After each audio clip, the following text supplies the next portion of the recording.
Mhairi Black. Thank you, Madam Deputy Speaker, for calling me during such an important debate. Firstly, in my maiden speech, I want to pay tribute to my predecessor, Douglas Alexander. He served the constituency for many years.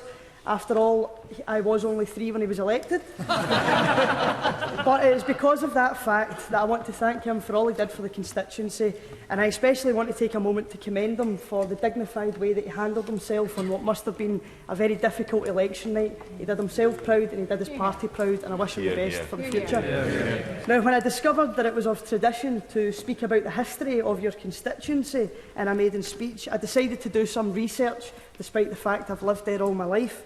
And as one of the tail end doing the maiden speech of my colleagues in the SNP, I've noticed that my colleagues quite often mention Rabbie Burns a lot, and they all try to form this intrinsic connection between him and their own constituency and own him for themselves.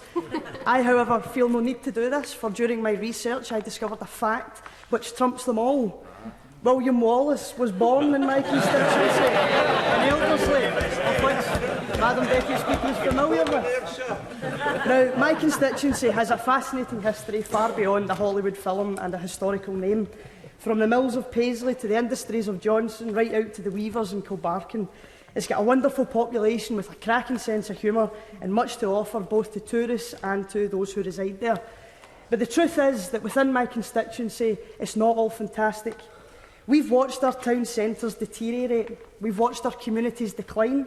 Our unemployment level is higher than that of the UK average. 1 in 5 children in my constituency go to bed hungry at night. Paisley Job Centre has the 3rd highest number of sanctions in the whole of Scotland. Now, before I was elected, I volunteered for a charitable organisation, and there was a gentleman who I grew very fond of. He was one of these guys who has been battered by life in every way imaginable. You name it, he's been through it. And he used to come in to get food from this charity.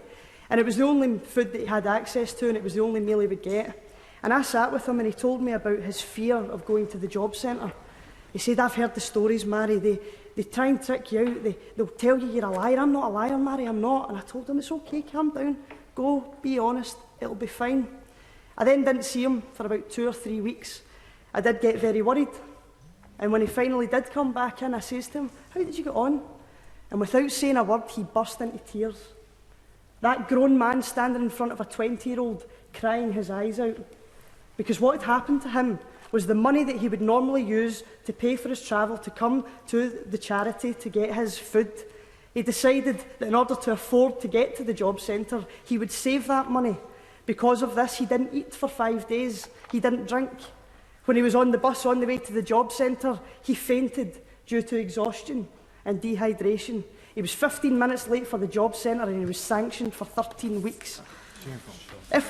Now, when the Chancellor spoke in his budget about fixing the roof while the sun is shining, I would have to ask, on who is the sun shining?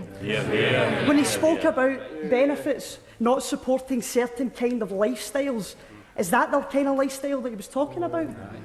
If we go back even further, when the Minister for Employment was asked to consider if there was a correlation between the number of sanctions and the rise in food bank use, she stated, and I quote, "Food banks play an important role in local welfare provision.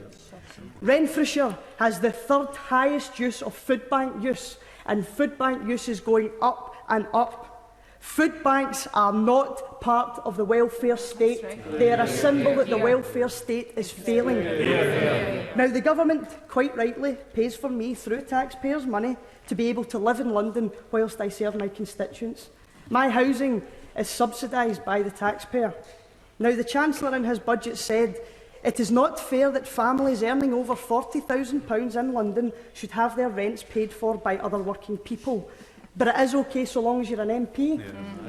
In this budget, the Chancellor also abolished any housing benefit for anyone below the age of 21. So we are now in the ridiculous situation whereby, because I am an MP, not only am I the youngest, but I am now also the only 20-year-old in the whole of the UK that the Chancellor is prepared to help with housing. We now have one of the most uncaring, uncompromising and out-of-touch governments that the UK has seen since Thatcher. It is here that I must now turn to those who I share a bench with.